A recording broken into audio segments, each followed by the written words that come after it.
everybody. Welcome to another episode of the Female Film Critics Panel. And we are really excited today because I have my friend Molly here, and we're going to Hi. have a really good talk, particularly about the controversial movie, The Substance.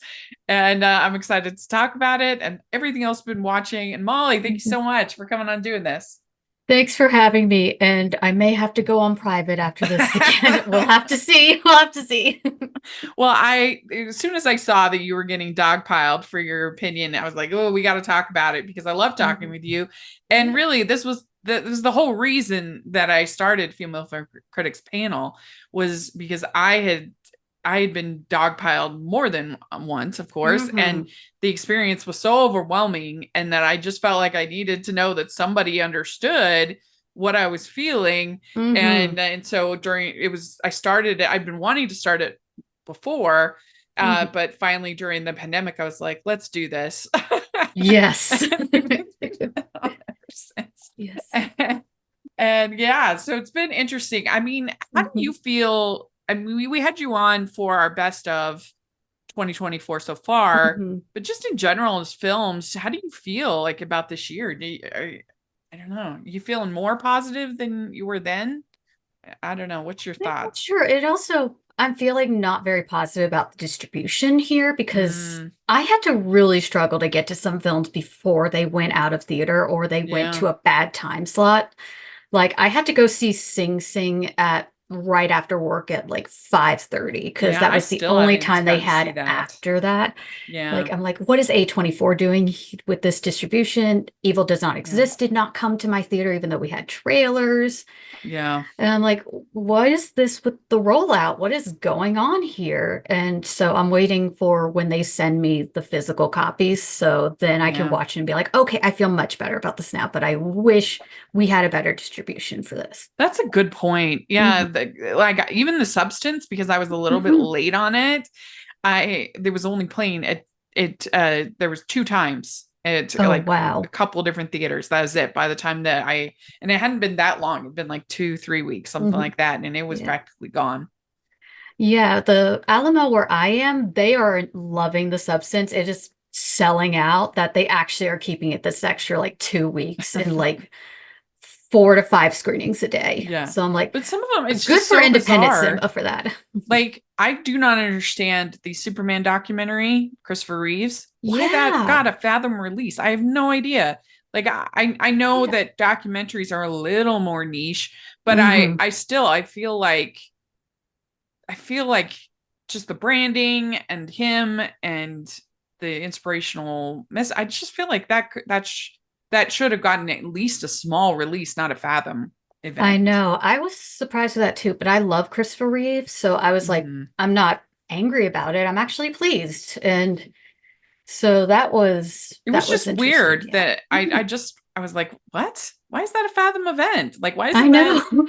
It's Like so weird Fathom to Events, me. it's like Lawrence of Arabia, that sort of thing, which I did see on the big screen. That was the second Yeah. time I seen it on the big screen, and I brought one of my friends who had never seen it before, and she loved it. I've seen Mhm. Lawrence of Arabia on the big screen. That is a must see once in your Yes. life. It's hmm so First time I good. saw it in 2012 on the big screen. It was the first time I ever saw it, and I was like, it Yeah. changed my life. Yeah. Did you get to see Strange Darling? Curious your thoughts. I did not get Strange Darling in Oh, my. okay. No, we didn't. I was surprised. And one of the group chats I was in, they asked, like, have you guys seen Strange Darling? And I was like, no, we didn't even get a Yeah. trailer. Oh, interesting. I would be very curious when you get a chance to see it once it comes hmm on screen on streaming, because it's Yeah. not a one you have to see on the big screen. No. It's not a like super cinematic, but it's Yeah, very no. interesting, and I Yeah. I liked it, but it definitely makes some choices, and I would just be curious what you think. It definitely tries to just like subvert the final girl narrative, and it tries to Yeah. subvert Oh, a yeah. lot of those tropes hmm of horror. And so hmm I thought I enjoyed it. But yeah, did you see Joker too? I did not, because I was just like, even though I have a season pass and it's Uh-huh. two, so with tax it's like $2 and I pay $21 a month, I'm just, do I want to spend two some hours with this when I've heard it's not even so bad, it's good, it's so bad, it's just boring? I was just like, Yeah. no, and I didn't even like the first film. So it's just, I think it's actually more interesting of a failure than the first hmm, movie. Like it hmm. is a failure, make no mistake about it, but like it's just such a weird movie that I think it's kind of interesting. So Yeah. I would say I would say check it out. But I'll definitely you probably don't check need it to out. see it I in the will theater. definitely, I feel like I'm one of the few people that actually, even though Megalopolis has so many problems, I'm like, you should see that in theater. Yeah. I tell people, you should see it in theater. It's nothing like playing right now. You may like it. You are most likely going to hate it, but Yeah. So you're going to have an experience. yeah, I did see it and I agree. I agree with what Hmm. you're saying that it is totally unique. Hmm. But I was just like, what is happening? I was so confused. I don't understand the story. I don't I understand. know. And I think when something's so muddled like that, it just becomes Hmm. kind of boring because I just sort of disengage. And then Yeah. I'm just like, what? Why? What is going Hmm. on with that? And I and personally think Francis Ford Coppola was thinking his audience is is much smarter than it really is, that who was mean, going I to think watch I'm it, a because pretty there's smart so many person, allusions but in that film to the Roman Republic. It's of course allusion to his own career. It's all yeah. these things, allusions to the government system of New York. So you're watching that. Well, it seemed And to yeah. be Mhm. about I guess it yeah, it seemed to be like pro-utopian, but then at the same time anti-utopian. It seemed to be Yeah. pro-capitalist, but at the same time That's also anti. anti-capitalist. It seemed to be like like on one hand, uh, Adam Driver's character seemed to be almost Trumpian at times, but then other But then it's times just like, no, he's not. he It's like, wasn't. You were supposed to be feeling hmm. for him. So what is his? I was just kind of like, It did make me want to watch I, Claudius again and Titus from Julie Taymor. So I did end up rewatching at least I, Claudius, and I do have okay. To Titus like on my watch list to rewatch again, because I'm like, man, those are such great. That's a great show slash yeah. great film that takes a lot of inspiration from the Roman Empire. You know those in those writing exercises you do in school where like one Mhm. person starts the story and then the next person says a It just section keeps and then it going. goes to the next and the next and the next. It really That's does. what that's what Yes, it does. And it Megalopolis doesn't feels help that he like. was talking about making it since the 70s. Like Lawrence Fishburne's like, yeah, I was 14 and he was discussing this with me in Apocalypse Now set, because Lawrence Fishburne lied and he said he was 60, he was 17. No, he lied and he Yeah. said he was Well, and 17, evidently which is the age his character was. well, And evidently then he, some of it was shot in 2001, but yeah. then it had to, and so they actually used some 2001 some cinematography in the And then nine movie, eleven happened. And and then 9 so, 11 happened. there's a great video from this from the YouTuber Be Kind Rewind that I highly recommend watching, because she really goes into the depths Yeah, about that's the one I was Zoetrope telling you Studio. about. Yeah. Hmm. Yeah, Yeah. yeah. It was really Yes. good. Hmm. Yeah. I Well, really I like wrote that my one. little mini review. I said I didn't dislike it as much as Kinds of Kindness. So there's that. But maybe some art projects should just be kept within the family. I mean, it was his own money. He was not wasting anybody's money but his own. Yeah. And he is a guy, like Be Kind Rewind said, he is a guy who is not in this for the money. He is in this for art. And that's quite a big difference with most rich people. Most rich people want to stay rich. And I'm not Yeah. sure Francis Ford Coppola is thinking that, or thinking, I need money for my grandkids. Because he's like, no, they already got money. They're good. I'm going to Yeah. spend it all on this passion project. I'm like, I can't dislike you for that, even though I'll Yeah. dislike you for a lot of other things you have that I have issues with. But the whole not having any millions of dollars left for your grandkids for the most part, yeah, Yeah, that's it'll fine with just be me. taken away in estate taxes anyway I when you know. Well, if die. it is So in New York, apparently it's not like you have to, one of my friends, her father, not father, her uncle died, and she got an like 100,000 tax free, because you have to make at least 50 million in New York to be taxed for it. Yeah, oh, rich okay. people are like that. So if they live in New York or California, they probably have similar laws to that. Yeah. Well, and this is an interesting question I've been kind of exploring lately is there's a lot of people say, oh, film is a visual art form, Hmm. is a visual Hmm. medium Hmm. primarily. Hmm. And of course that's an element, of course. But Hmm. I would make the argument that film is more, it makes more sense to me to look at film through the lens of literature than it does Hmm. from the lens of art.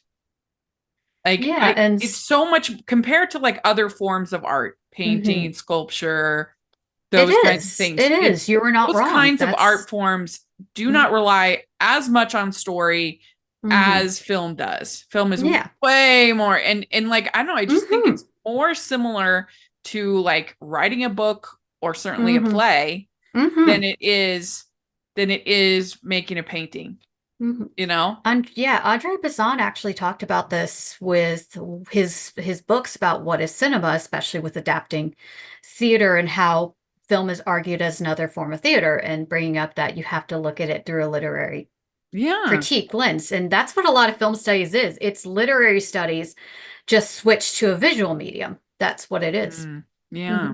Yeah, and Hmm. I just think when they're looking at it too much through the lens of art, Hmm. then the story gets I at least for me, I start to disengage to a certain degree. Like Hmm. there are very few films that can win me over on artistry and imagery. Hmm. I can appreciate it, but if I'm not Yeah. compelled by the story, there are very few. I can think of Like, something like the mhm. Tree of Life, Oh, I Terrence love Tree of Malick. Life, but it took a second viewing for me to love that film because I did Yeah. not like it the first time. There's just First very time. few though that like I can connect with on almost purely a visual level Hmm. and not a story level, Yeah. you know? And it's tough. It's tough to weave that. I think Maya Deren did a very good job with her experimental avant-garde films, like Meshes of the Afternoon. You don't really know what's happening. You have to No, sort of I create it haven't seen yourself, that. so it's more about visuals. And a lot of Stan Brockage's films are very Mm. similar, just like, because, yeah, you're looking at taped moth wings on a film strip, but they're different, they're differently disintegrated, and you're just looking at that and you're like, huh, it makes you think about the cycle of life or something like that. So, like Because that. like late Hmm. Godard, Hmm. I cannot stand it. I cannot. Like that was the film Socialism is one of the most grueling experiences of my life. It was so I kind of horrible. love that film, but I also, most people, most of my classmates despise it too, Yeah, despised it it too. was painful. And I I just like, understand, and I feel that was the point because you're just watching people watching things. You're not watching yeah, people do anything. You're just watching them watching another story taking place through yeah. that. And then like And the pigeon Navajo which is like insulting that he even said that, but like yeah. if for the Hmm. subtitles, it's just like, Yeah. come on. Like I feel like it's the responsibility of the filmmaker to provide Hmm. some avenue for connection with the audience, to like give us something to hold on to. It can't all be a middle finger to the audience the whole I movie. feel like Jean-Luc Godard has been making a middle finger for since at least the 80s. Yeah, He he was, did. rest in peace. Yeah. Like it was with King Lear, where the King Lear adaptation where he's playing this the fool in this version, and he has William Shakespeare as a character in there, and Shakespeare's talking about language, and in response, he just farts on him.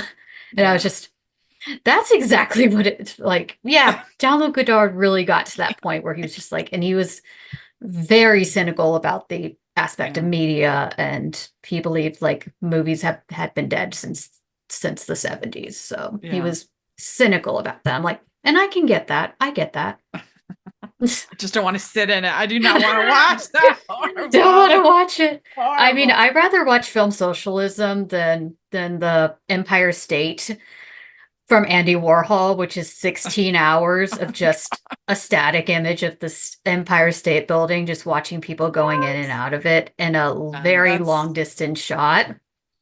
That's And when insane. asked why he made it that long, he just said, no, it was 8 hours. He had 16 hours. He cut it down to 8 hours. And he said, I just liked filming time go by. And Oh you're my like, oh gosh. my God, It's Andy, like no one's going to watch this. at Sundance one year, there was a movie about a tree. It was literally like I thought from the description that it was going to be because it was about this supposedly about this Hmm. guy who like collects exotic trees and then Hmm. replants them. No, it was not about that at all. It was literally following a tree with no narrative of any kind, following the tree as it goes across the ocean and gets Hmm. planted. Just like, why did I watch it?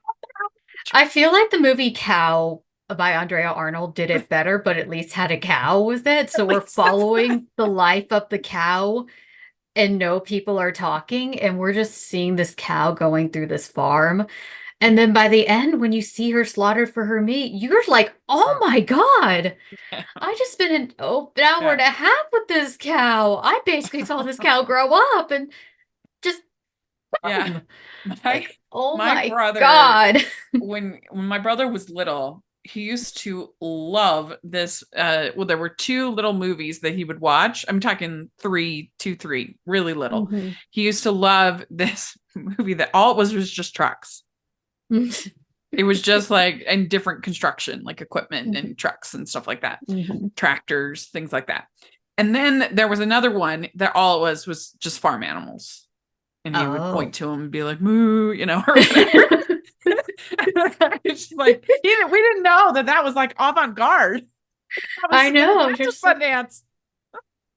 Probably it kind of scared him. reminds me, there was this time um a camper and we were at this camp and we were both super ADHD because we that was a big reason we went to this camp because that was for Yeah. kids with ADHD and the autism spectrum. And we got distracted by a screensaver, a goldfish screensaver, and we were just staring at it for 10 minutes. And the counselors were like, we're getting worried about you guys. That's what I imagine some of these films are like.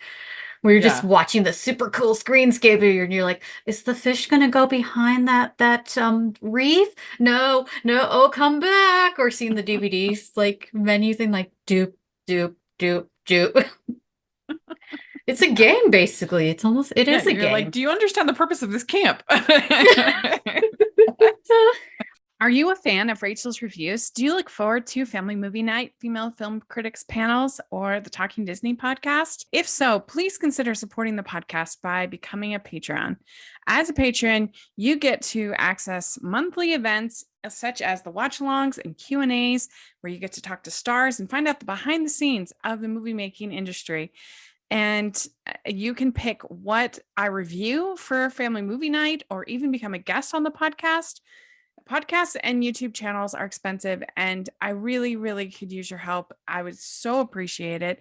You also get to be a member of the Facebook group where we talk about all the films that we're seeing, and we have so much fun. Go to patreon.com/hallmarkies and select one of the Rachel's fan tiers. That's patreon.com/hallmarkies. Let's dive in. Let's talk about The Substance. This, of course, was released this summer. It is by Hmm. director and writer Corley Fargo and Hmm. stars Demi Moore, Dennis Quaid, Margaret Qualley. It's a fading celebrity takes a black market drug, a cell-replicating substance that temporarily creates a younger, better version of herself. And so my review, I said that a couple different things, but I said that well, first of all, I did say there are definitely places to nitpick with the substance, Hmm. and we can talk Hmm. about some of those. But I said here, Moore is fearless in the role, giving her whole body and soul into the performance, and Quayle is believable as Sue. And I think we can agree there at least Yeah. that she really does go for Yeah. it. The performances are great in this Yeah, movie. yeah, Especially Demi Moore. Like the minute I was coming out of it, I was just like, I found it kind of hard to believe that Demi Moore was made to believe like we were supposed to believe yeah, that she's not pretty, that she's ugly and yeah, old. And the film tries to make you feel that way because it even shoots her with the fisheye lens, the same one as Harvey, Dennis Quaid's yeah. character. And like sharper lighting, harder lighting, so you see more of her wrinkles. And I was like, this woman is a goddess. And this film is not really doing a good job to make me think she's ugly. Well, I mean, I mean, they try as They try. like. If this doesn't get a makeup nomination, I'll be pretty upset Yeah, because I I do agree. The think that makeup that was is very great. impressive Mhm. makeup. Like Yeah. the way they're able to turn her into this, like, just it keeps evolving. And I Yes. I And she said, becomes more like a crone, like a witch crone from like yeah, Hans, like a fairy tale almost when yeah, she overuses the substance. Hmm. yep, overuses it and keeps it too long, doesn't follow the rules Hmm. of the Yep. substance. What I really found moving about or interesting about the movie is I said that this another aspect that really impressed me about the substance is how careful Fargo is in her screenplay to connect beauty with love and acceptance. Every time Elizabeth thinks of Sue, she's reminded that people love Sue. And giving up Sue, she not only gives up superficial beauty in her life, but the adoration and love of people she cares about. I'm sure this is why they don't show any family or friends with Elizabeth to make the way she's treated as Sue even more of a contrast. And then I said, it's very true that human beings often conflate physical beauty with virtue, usually to disastrous consequences. How many charming dictators have come to power over the years? And so that's what I thought was really interesting because almost every time she gets any kind of, whether it's flowers sent to her, whether Hmm. it's a compliment of some kind, as Sue, it's almost always they love you. The people love you. We love you. I love you. Whatever it might be, and she's not ever receiving that as Elizabeth. What do you think about that? I personally did not, well, I don't really see adoration or fandom as pure love. I don't Mm-hmm. really see that because you don't really know this person and they don't really know Elizabeth Sparkle. They don't. They did send her flowers like, hate to see you go. Bye. Because just like, oh, And then they when can she just got them dump you. for And then, Sue, yeah. oh, And we then they're love like, you. We oh, we love do you. love you. And it's like, no, no, you don't love her. You love an idea. You love a concept. Yeah. And I think that is something that was kind of an issue with this with me because it's because she craved love from people who didn't even know her. And that is an issue with me. And the film really brings that out with the billboards, with when the first car crash that happens, where she actually gets in that car crash, is that she's shocked they're taking her face, her visage off the billboard. And that's what Don't you brings think her to that's that nurse. an easy thing to fall into, though? I feel like there's some truth in I that. think it is It's for some easy to people, care but about these people that mean nothing to you. And yet yeah. you, like, it's so easy to be like, oh my gosh, they don't like me, you know? I think there is a part of that, but also it's kind of a vanity thing. It is kind of bringing up that idea. And of course, with the billboard with Sue, she loves gazing at that billboard as Sue, except when she's Elizabeth, which is interesting because when I'm watching the film, Elizabeth and Sue act like they're different people. But if they're different people and Elizabeth does not remember what happens when she's Sue, what benefit is she getting out of this? Unless she does, she is Sue and she is blaming Sue for her own problems, her own mistakes. And that is Yeah. something the film was not clear on. Yeah, I agree And with that. yeah, and I think like a show like Severance does it better, where you you go into work and you have your memory erased. So you're a different person who's just a worker who has no memories of your family. And then once you get out of work, you get those memories back. So you are two different people, which is why when they oh, I feel like quitting this job, it's like, oh no, you're a nighttime person. The work person said, no, you can't. No, I Hmm. don't want to quit this job. And I Yeah. don't think that the substance was really getting to that point because and then you're watching it and it just like it seems oh sorry it seems that she only really could find love through parasocial relationships, through people saying you're beautiful, you're amazing, and the way she craves that love is to be an object of objectification. That's how she gets that. Because one thing that confused me when she gets to be Sue is that she goes back to the same guy. She goes back to the same job that dumped her, that made her feel worthless after going to the aerobics and having these cameramen have her ass shots and have these body shots and this hot pink leotard.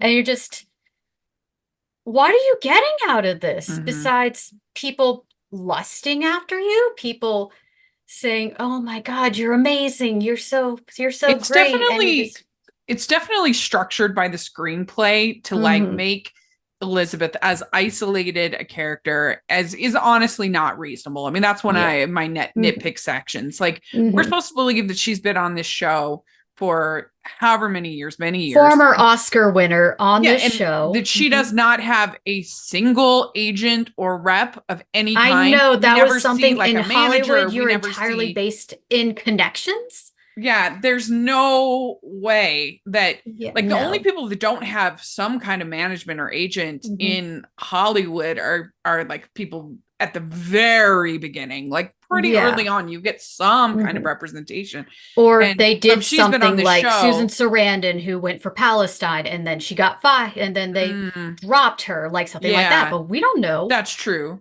Yeah, which is like, we don't know if Elizabeth Sparkle did anything like that. We don't know. Because the film is so long. It's never even addressed. Like, and I think the film thinks you're kind of stupid when you're watching it. This is something that I know that Hit Factory also brought up, that this film really loves to repeat its one message. And this idea that, oh, you do need to love yourself, and that the patriarchy is awful and misogyny makes us self-loathing and toxic. And it just keeps repeating that same theme over and over again. It's like, if it was 90 minutes, I'd be fine with that, but it goes almost 2.5 hours long. I mean, that's all really fair. I mean, all movies have, to a certain extent, every single movie, you have to accept the premise that they are presenting for you. And every movie has like plot holes. You can be like, that makes no sense. Exactly. Why did they do that? And so I kind of thought there was enough nuance to the idea of like thinking about the way that we can, I thought there was enough nuance in human appearance versus acceptance and love that was interesting enough to me to forgive some of these plot holes. But I definitely agree that her not having an agent and a manager makes no sense. Also, this show makes no sense. I mean, in 2024, this show. I think that people are trying to say it's like a fable or something like that because it snows in Los Angeles, as you see with the star. It's like, but you also have to, if you're having it in Los Angeles, you have to have a bit of that structure. You have to have a bit of that. And your politics are stuck in the 80s or like even earlier, because in the 2020s, no, this is not like they would not have this. Like, oh, Meryl Streep, we have to dump you. It's like, no, Meryl Streep can go and star in Only Murders in the Building. Reese Witherspoon, you're over 50. Reese Witherspoon can have her own production company. And I wish, I think that's why they specifically had it be this like very superficial image focus. That's why in my review I talked about her, that she's basically like a Suzanne Summers type, is kind of how I would think of her being, like, Suzanne Summers selling like Thigh Masters and stuff like that. I think that's as close as you could kind of get to I know that Demi Moore brought up in an interview about the Jane Fonda, because Jane Fonda did a bunch of exercise aerobic stuff in the 80s when her career was slightly on a slump, but then her career picked up again. Yeah. Because she had the clout, and it would have made more sense if they had said it in the 80s.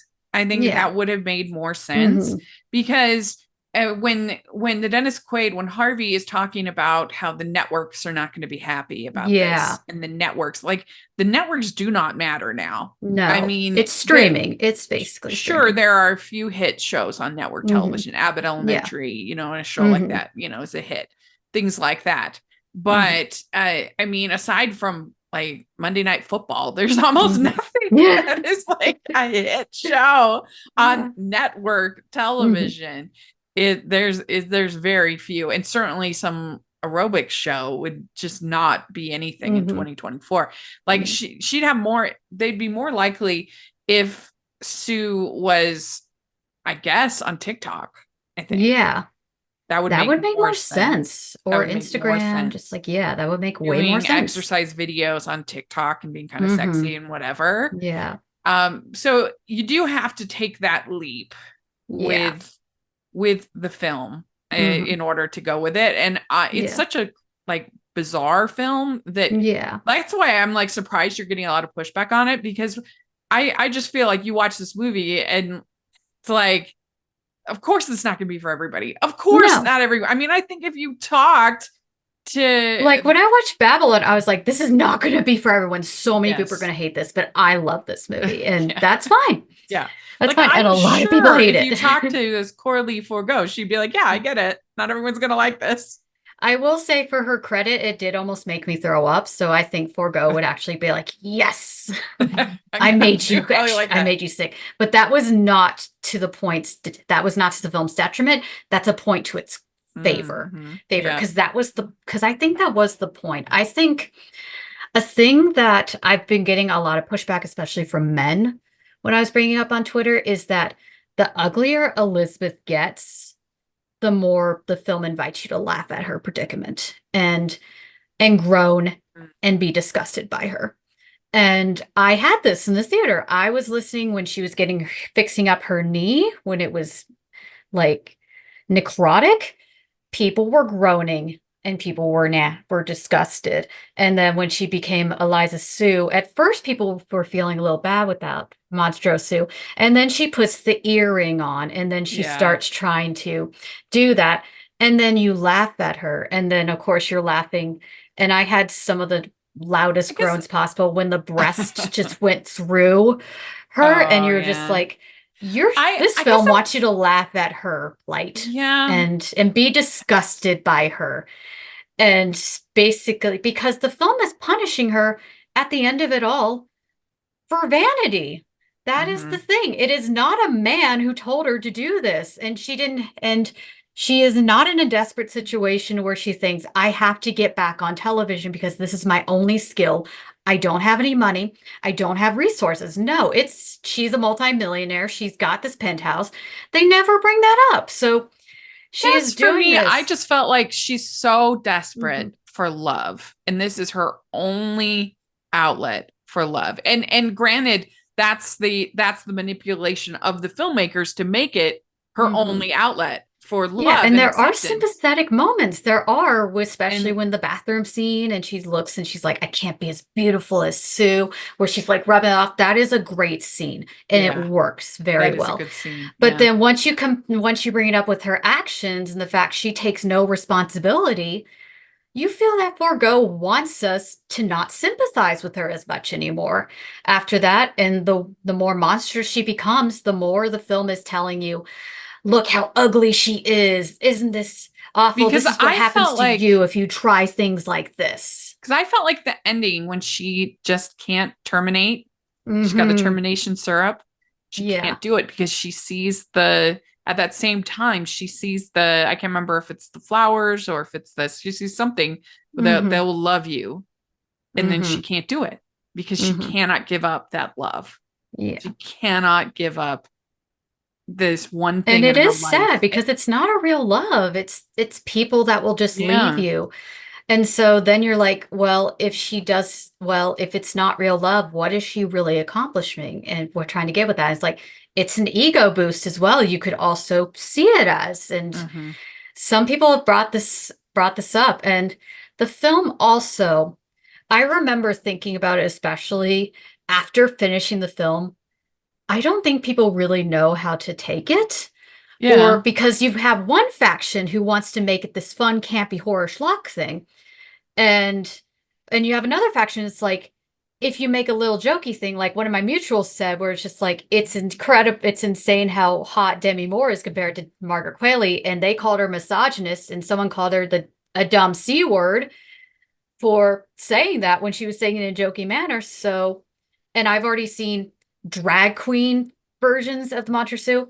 And then we also had the booty shorts they were trying to sell. Buy your substance water bottle and get your hot booty shorts to look hot. And I'm like, does the advertising not get what this movie Yeah. is? Because then I mean, you most have of the people time, arguing this and saying, like, you took it too seriously. You went into this movie with expectations. This was a literal person's response to Hannah Strong from Little White Lies, who brought up she hated this film. And she was also got an email from a guy saying, I didn't like your review. It's like, how did you find my private email?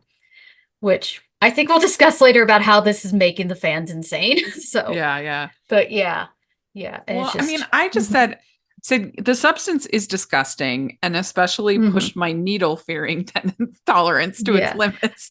Oh, I knew But my sister would faint the first needle shot because she can't stand needles. there were a lot of needles. It has a Yeah. lot to say. In particular, Fargo challenges the viewer with questions about how we treat all women, not just celebrities, and how desperate we can be for love and acceptance. The beauty is almost secondary to the need to be cared for and noticed. And that's what Elizabeth seeks out most of all and makes, even at the end, taking the substance worth it. And I mean, you really do see that most of all with the billboards, that it's just this attention. And I can imagine that could be like somewhat addicting, like, and hard to kind of let go. I mean, I cannot imagine what it would be like for everybody to know who you are. Like, I can't imagine what that would be like to go into a supermarket and everyone look at you and everyone know how, and notice every single wrinkle and every pound and every, like, I just cannot imagine what that would Thing about it is be. that I feel like Elizabeth only first felt that way after she was fired when she turned 50.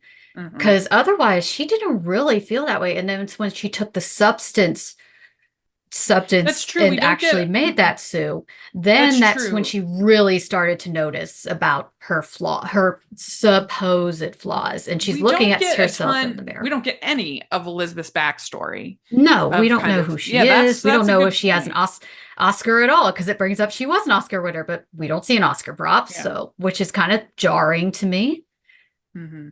And she's got a portrait of herself. It's like picture of Dorian Gray, because it's aping off that. And I'm not a fan of the message that if you take this medicine, which you could argue it's like black market drug, take this medicine to be this more perfect version of yourself, then you're just dooming yourself. And I don't like that. It's bad when we already have a blowback against Ozempic, which we have not really seen too terrible side effects, and HRT.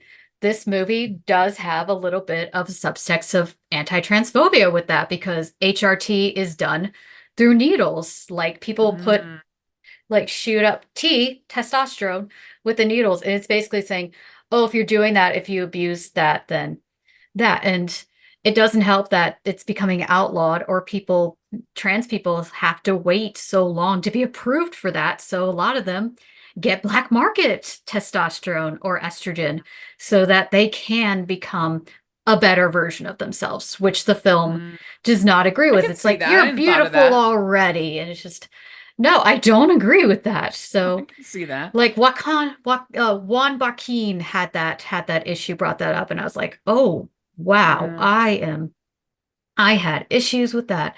And this film, I think overall, it makes you feel ugly. It makes you feel, especially if you're a woman, it just makes you feel ugly. And it's just, I look at my arm hair and I'm just like, I will never be beautiful. And it makes me think of this quote from Fiona Apple, where she had the interview where she brought up, there's no hope for women. There's no hope for women. This is what the film makes me feel like. Yeah.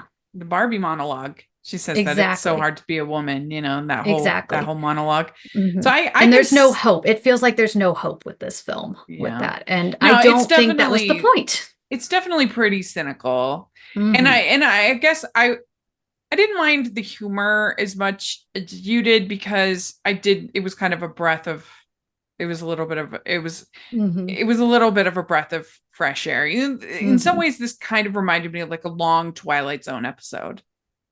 Yeah, or Tales You from know what the I'm Crypt, saying? Yeah, or yeah, maybe which Tales from I the think there Crypt. are still parts that yeah, it's kind of conservative thinking. It's just very much that idea, just like don't try to be your perfect self. It doesn't matter, Because and you just I look at like you look at people like I remember when the Scott Peterson hmm thing was all happening yeah, and everyone he looks like such a nice guy. He's hmm so handsome. He's so whatever. yeah, You know, and it just seems like so often, or Ted Bundy or someone like that. Oh, he's so yeah, charismatic. He's so nice. hmm He looks like such a hmm nice guy. And how often do we conflate beauty virtue with niceness. with physical attractiveness? Hmm With your you're a good person because you look handsome, you look Oh, we beautiful, do that a whatever it might lot. be. And that's kind of scary that we Hmm do that. hmm And it yeah, I mean, the other part that was totally a plot hole that made no sense about this movie is hmm this New Year's show made no sense. Yeah, because What New just Year's show are people are girls dressed that way none. topless? No New Do Year's you know that show. Hit Factory, they brought Like up this where in this they weird feel it theater, was it written wasn't in even French, but then outside. they went through Google Translate, and that's what it feels like to me. And I feel this is a very French thing because I remember going to a trip to Paris when I was 16, long time ago, like half my lifetime ago, Yeah. actually. Now you know how old I am and know that, like the substance, I am doomed. You're over 26, girls. Doesn't matter. You're just ugly. Oh, I'm way over 26, so I'm But oh, yeah, but I'm that. I remember I was just picking the channels. This was just regular cable, and literal porn came on. I was like, whoa, it is 9 o'clock here, and porn is playing, and you don't have to pay for this. This is just on cable, just in France. And I think that's a Yeah, no, part I of mean that's that. fair, I guess, but it wasn't even outside. It was like in this No, weird movie theater.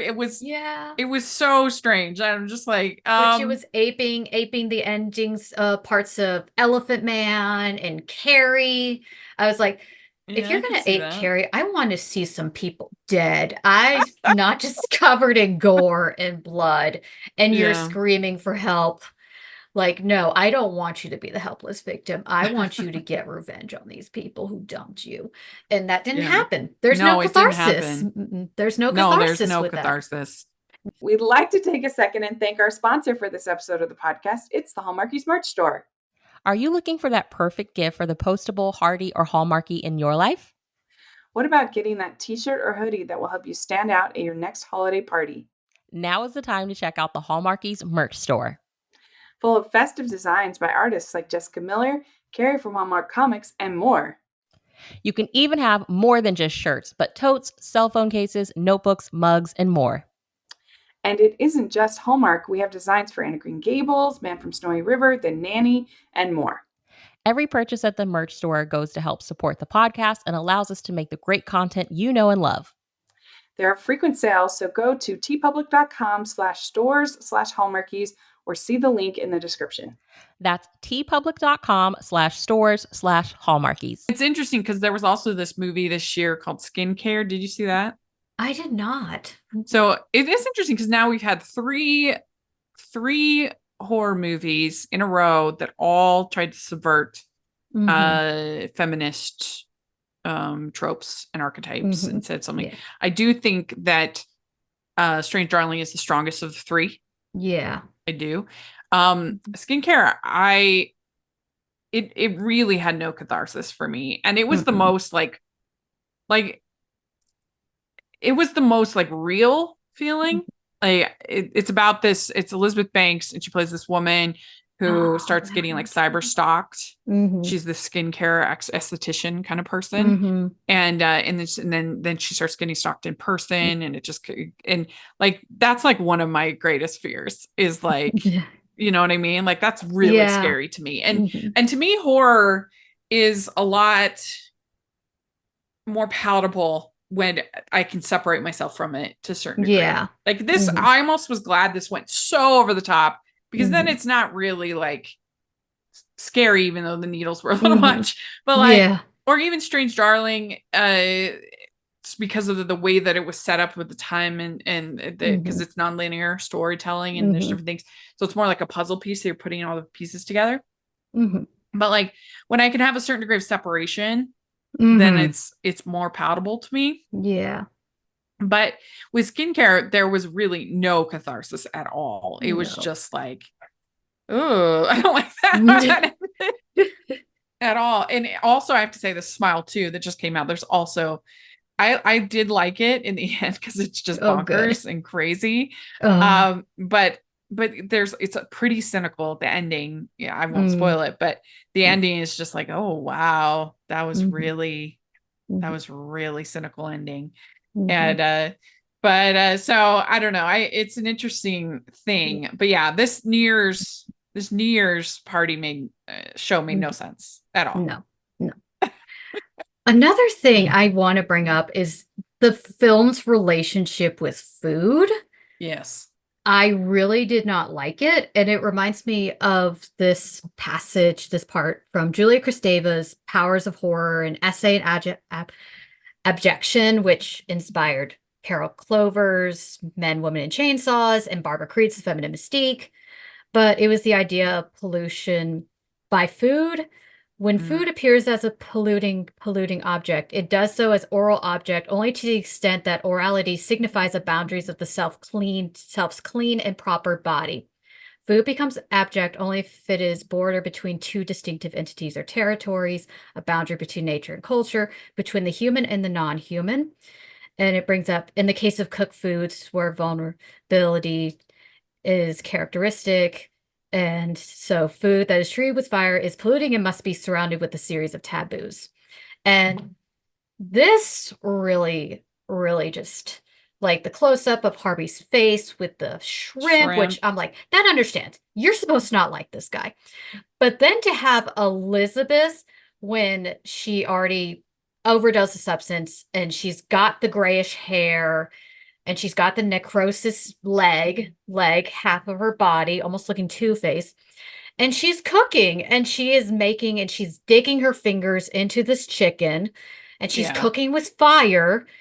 And I was just like, does Farge think the worst thing a woman could do is overeat and stuff herself? Because when we see images like that, we associate what that was like that comment, the pollution with gluttony, with being that. And it's just, that's just fat phobia right there. And I was not, and I can see that. Uncomfortable with that. The way I took it is that like she was trying to say like all of these sort of like sounds and feeling and the feeling of the body is similar to the way that the human body is like becoming I felt like it was there to sort of enhance our just like, oh, this is gross. Like it's a way to like immediately say like this thing that you think is gross, this raw chicken, this, the cartilage, the bone, and then here it is in the human body. And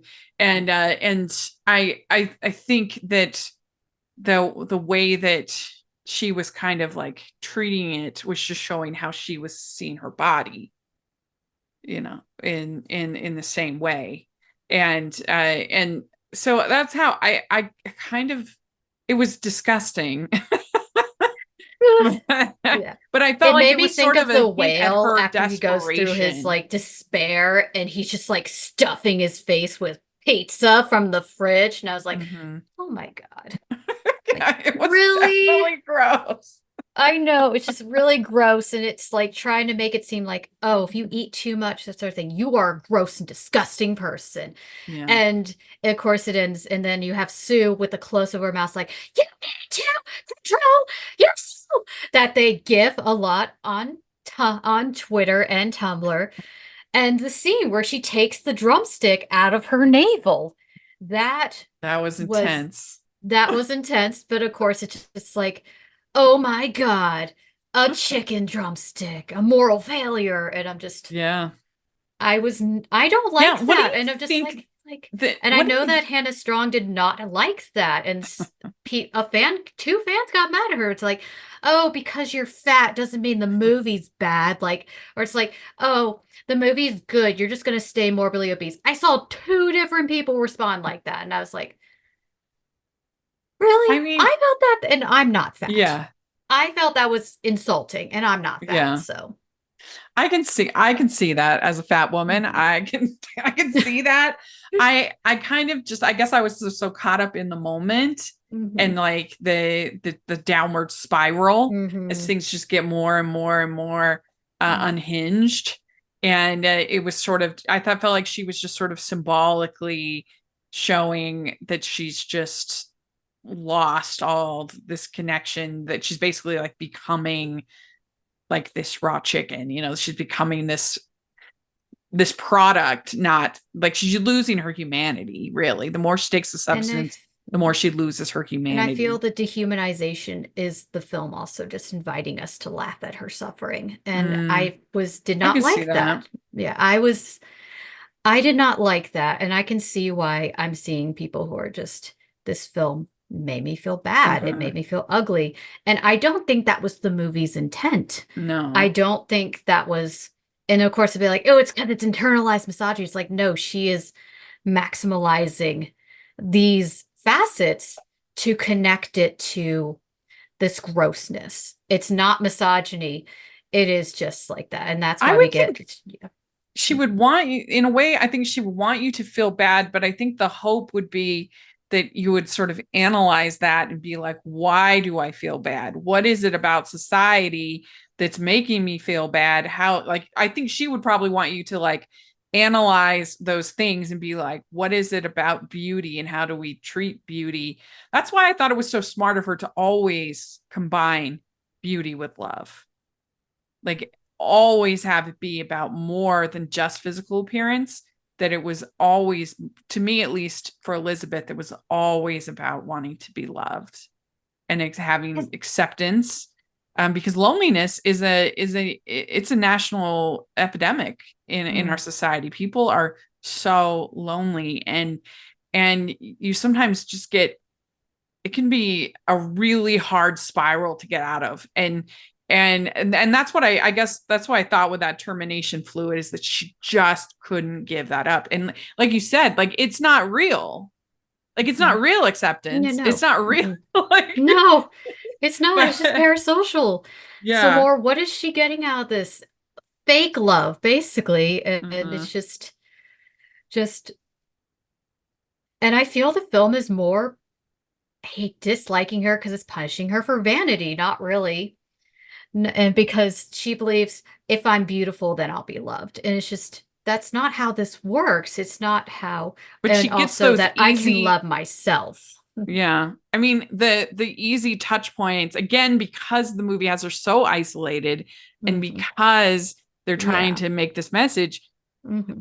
she does have those easy touch points of, like I said, the flowers and the notes and Hmm. the giant billboard and the whatever kind Hmm. of thing like that.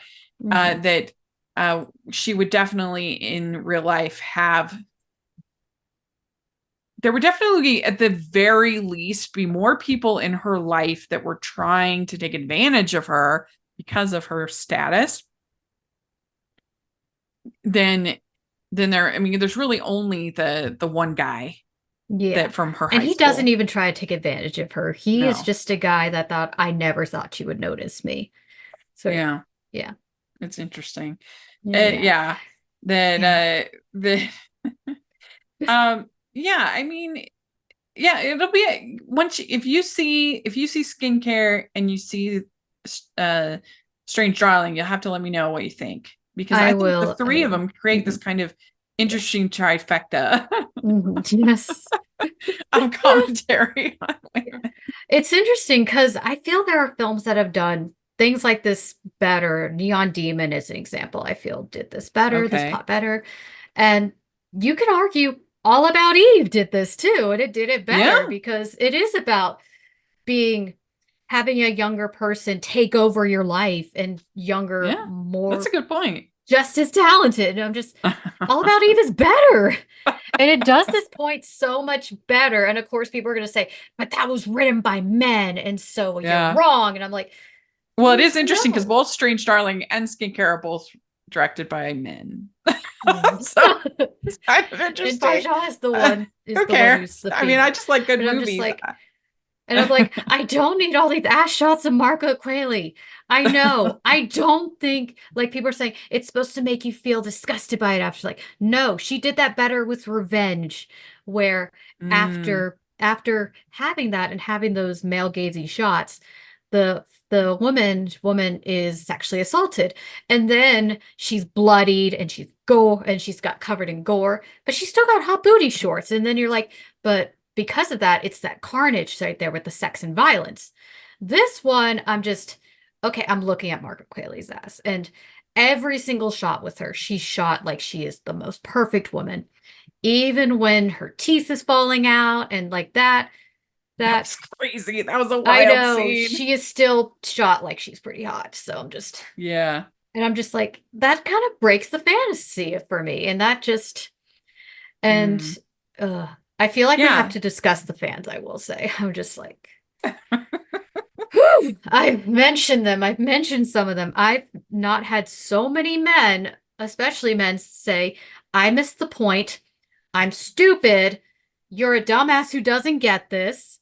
You don't get what self-loathing is like. I am angry that you think this feminist film did not do its job right. And it's just, Like, as far and as I'm concerned, it makes me like respect your opinion more because no, like if there's somebody that Mhm, just no matter what, like whether it's a particular actor, a particular theme, a particular director, that mhm, no matter what, they're going to like it, that I mhm. immediately have less respect for that person. Exactly. I have way more respect for a person that especially an actual critic, Mhm. that person being like, oh, I didn't like that at all. And I usually Yeah. love this person. I usually love this Yes. theme. I usually love this, whatever. Yeah. And yeah, Yeah. and I was just like, I love the music chosen for it, fused for it. Like Anna von Wolfhauser, I think her music's great. That was a perfect choice for the climax of the film. And I can do that. I can parse that, but they get angry when I have issues with it. And I didn't even hate the film. I have mutuals who despise this film. I just don't like it.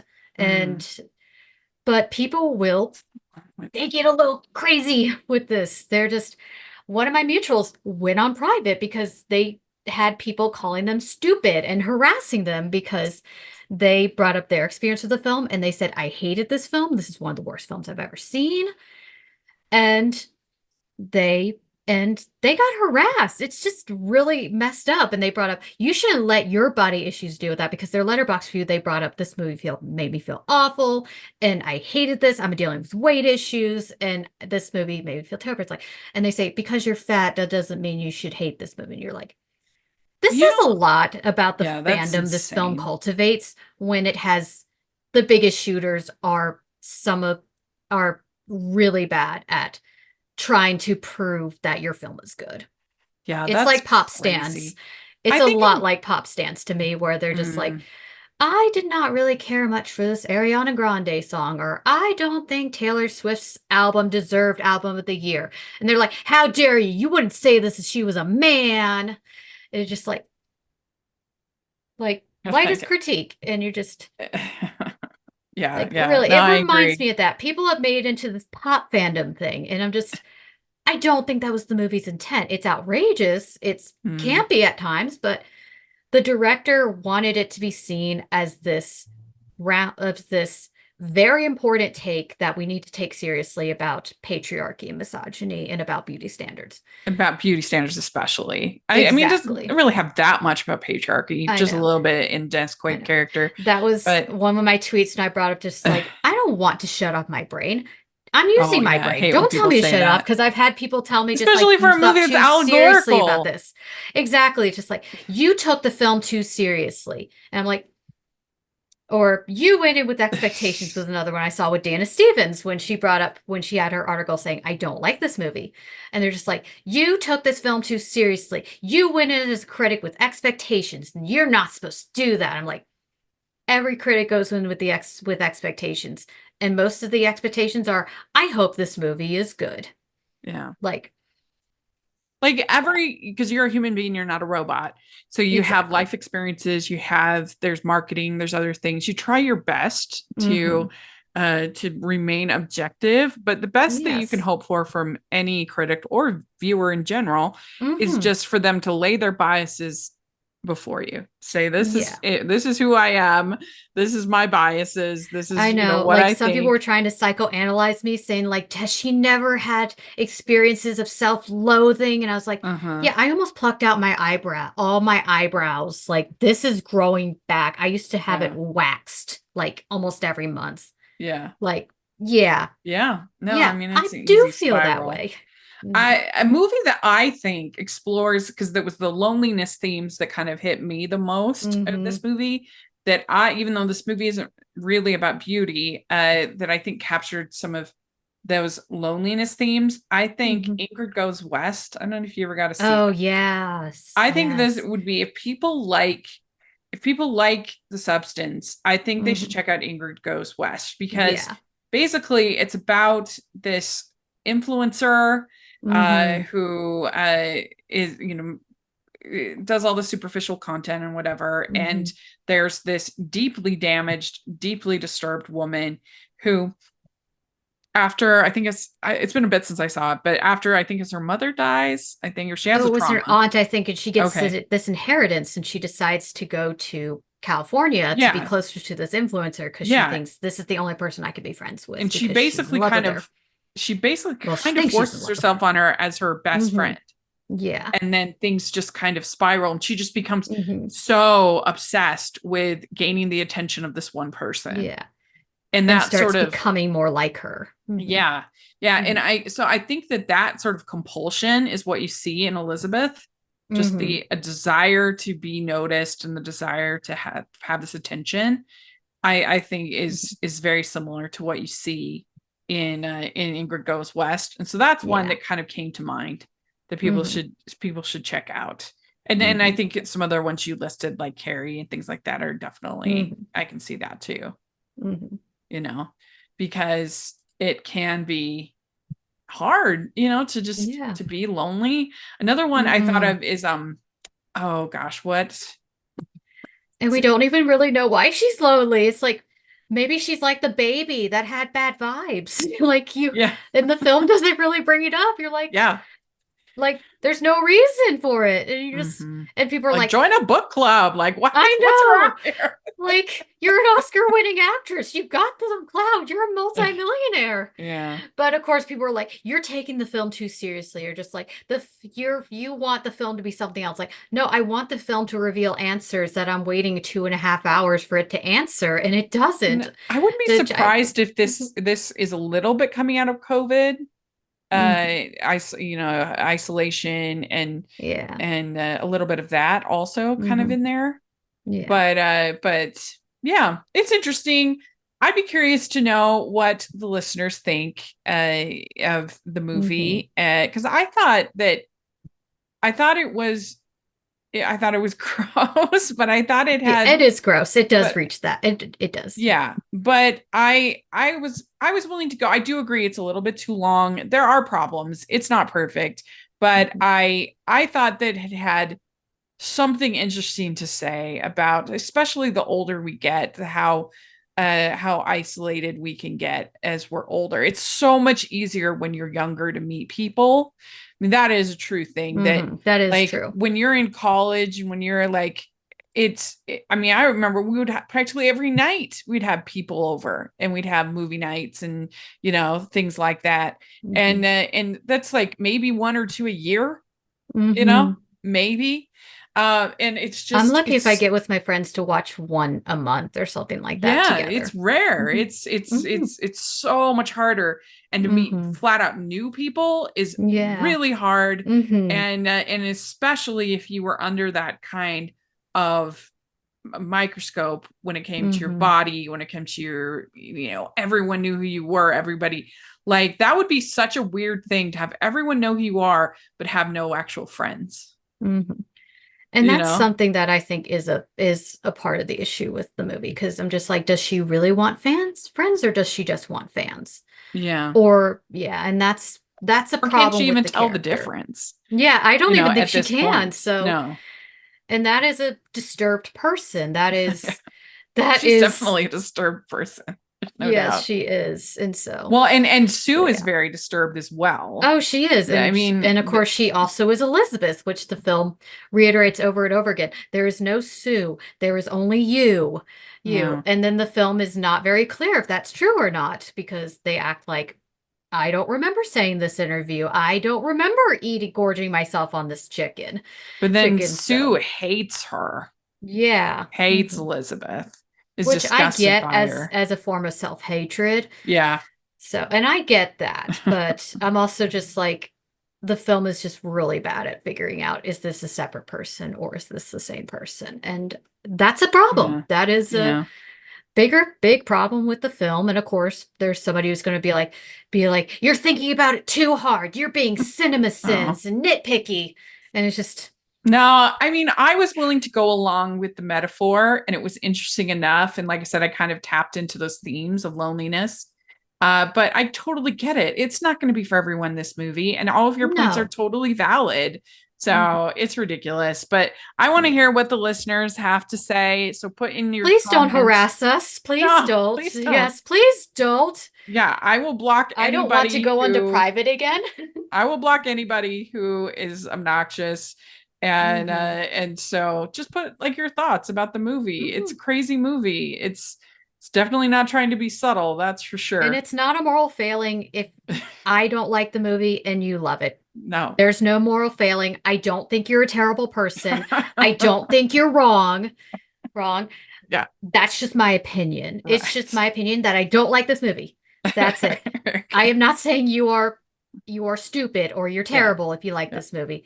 My best friends really like this movie. In fact, one of my best friends, it's in her top 4 favorite films this year. Yeah. So see, opinions, friends. Exactly. Exactly. So we have all of our the playlist for Female Film Critics panel, and you can check it out. And we've got lots of good episodes going on there. We just had it actually just posted today. Had my interview with Alyssa Wilkinson, who is the critic for the New York Times. So that was super fun, very exciting, and it was so cool to talk to her because she basically came through the freelance route. Wow. Yeah, not the journalist route, the freelance route. And like all of her experiences I connected with so much. It was so cool. Oh, that's great. Very inspiring. Or the nepotism route, like that one critic who got it through her dad creating this news empire was Nate Silver, the person who did not like bodies. Mm-hmm. Fun times. And you're like, oh, she's the daughter of that guy? Okay. Right. Well, please like this video. Please subscribe to the channel. If you're listening on iTunes, please leave your ratings and reviews. Sure appreciate that. And thanks so much for doing this. I know it's challenging to when you're getting a lot of flack for an opinion. I get that, but I'm so grateful that you came on and wanted to talk about this with me. And I would say, I think you're on private though for your socials, right? I just got off private, so that's why I'm like, please don't make me go on private again. And if people want to follow you, I don't really want to talk about this film for a while after this. I want a little break, especially when more people have seen the film and more varying opinions come in. So it's a wild movie. Of course, people are going to think differently about it. Exactly. And not everybody's going to love everything. It's just, it's fine. That's right. It is not, you are not a bad person for liking this movie and somebody else hates it. You are not a dumb person, as I reiterate. I will reiterate like the movie does. The movie reiterates a lot of shots and themes. I was going to reiterate for you. So no, please don't harass people. Don't call us stupid.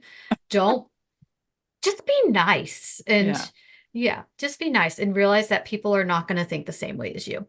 That's right. That's right. Well, thanks again. I really appreciate it. And we will, and make sure you check out the Patreon group and the merch store. We got some new holiday themed designs over at the merch store, and you get Female Film Critic Panel shirts over there. So check that out. And thanks so much. We'll talk to y'all later. Bye. Bye.